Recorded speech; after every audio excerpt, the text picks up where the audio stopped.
السلام علیکم خواتین و حضرات، امید کرتا ہوں کہ آپ سب خیریت سے ہوں گے۔ نئے ویڈیو کے ساتھ آپ کی خدمت میں حاضر ہیں۔ چلتے ہیں ویڈیو کی تفصیل کی جانب۔ جی ناظرین، آپ کو بتاتے چلیں کہ پاکستان ٹیم کیوں میچ ہار گئی، مسلسل سب وجوہات سامنے آ گئیں۔ اس پر بابر اعظم کافی حد تک برہم ہیں اپنی ٹیم پر۔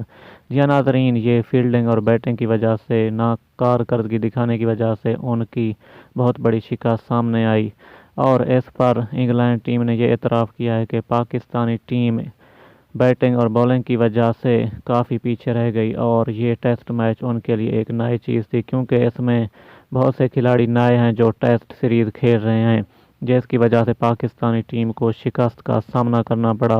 اور اس حوالے سے آپ کو بتاتے چلیں کہ انگلینڈ ٹیم کافی حد تک مضبوط دکھائی دے رہی ہے، جس کی وجہ سے مسلسل بہت اچھا رنز ریٹ بنا رہی ہے، اور کافی انہوں نے اوور میں رنز نکالے ہیں۔ نیکسٹ ویڈیو تک اجازت دیجیے، اللہ نگہبان۔